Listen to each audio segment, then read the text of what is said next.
Welcome to a new EL software feature spotlight.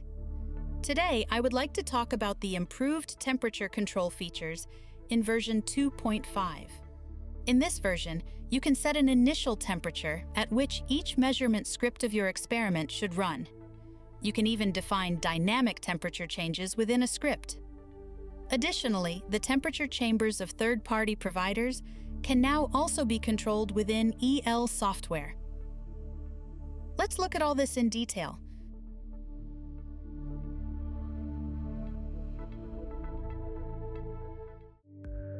I will now demonstrate how to set an initial temperature for a script within an experiment. To do this, I will first create a new experiment and add a single test cell to it.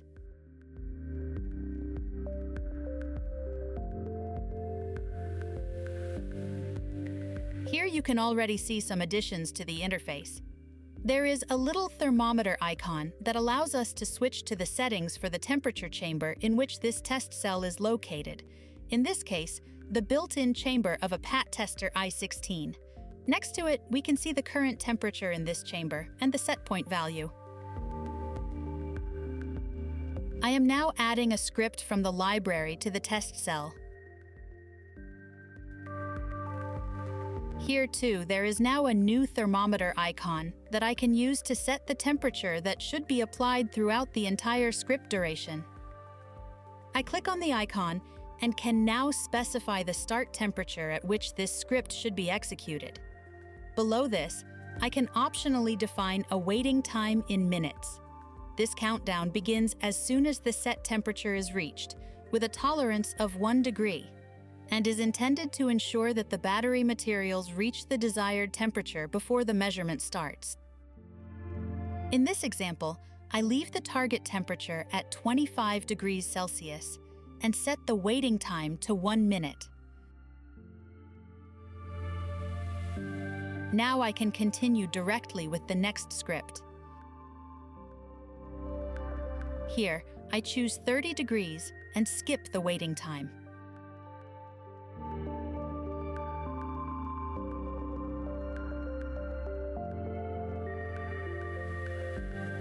When I start the experiment now, you can see that the first script is transferred to the channel, but then pauses.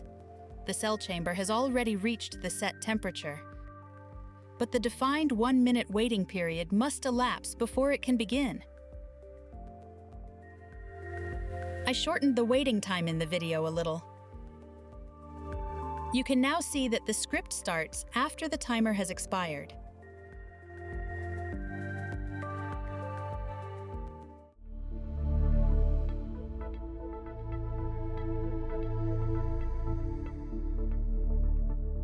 In the second part, I will show you how to dynamically control the temperature within the script.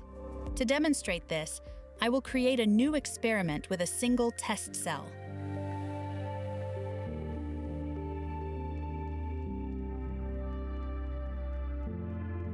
In the current version 2.5, dynamic temperature control can only be integrated into a new Lua script.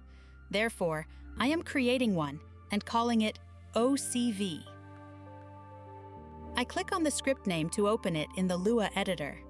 Here we are interested in the step configuration function, in which the individual script steps are defined.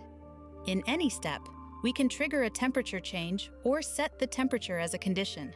To change the temperature of the cell chamber, specify a temperature request in the relevant step, followed by the new set point and the corresponding waiting time in seconds.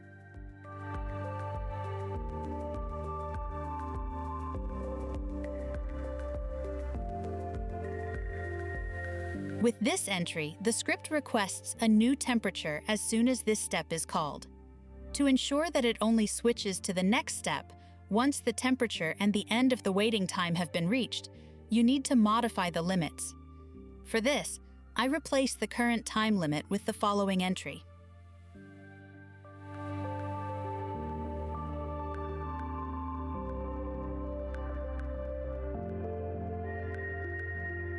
This checks whether the waiting time for the requested temperature has expired. If this is the case, the script proceeds to the next step. I save my changes and test the script by starting the experiment.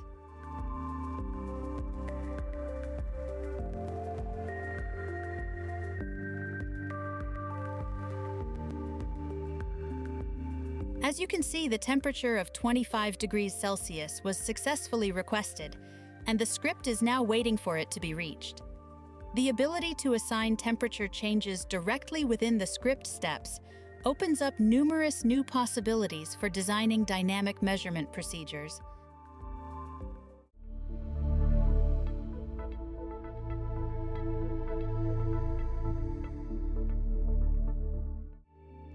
In the third part of the video, I would like to briefly demonstrate the possibility of controlling temperature chambers from other manufacturers to regulate temperatures directly in EL software.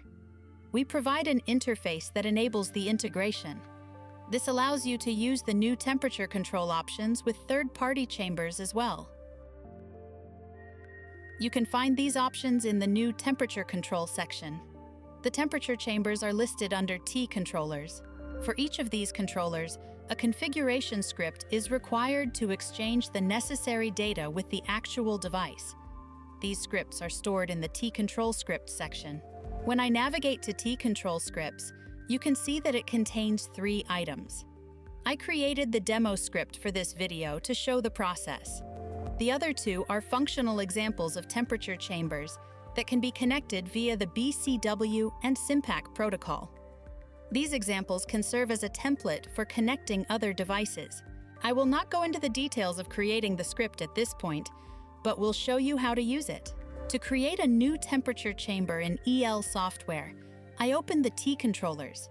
Here we can already see the temperature chamber of the PAT Tester I16, which has already been automatically created. I will now create a new entry here for our demo device so that it can be selected later in experiments. Here, I enter a name and a connection string that allows the physical device to be reached via the network. In this example, I enter the IP address, but this string could also be a web address, for instance, depending on the specific requirements. Then I select the demo script that I prepared beforehand. The temperature chamber is now created in EL software, and I can test it directly. For example, I can enter a new temperature set point here. Since my demo chamber is only simulated, you see the change almost instantly. The next step is to try it out in an experiment. So I create a new one and assign a test cell to it that is connected to a PAT Tester X8.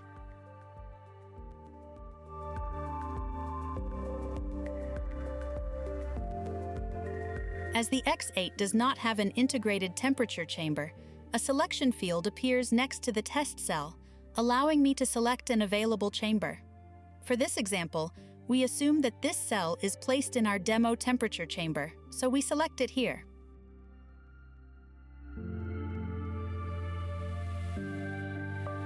Now I can control the temperature of this chamber via the measurement scripts in this experiment. I demonstrate this by assigning a script to the test cell and changing the temperature at which it should run to 20 degrees Celsius. I am now starting the experiment. You can see that the temperature set point changes to 20 degrees, as requested by the script. As the chamber is only simulated, it reaches this temperature almost immediately, and the measurement starts. With these new functions, temperature chambers from other providers can be integrated and controlled, which simplifies the workflow and also offers more possibilities for experiment design. This was a brief overview of the new temperature control features in Software Release 2.5. Thank you for watching, and see you soon.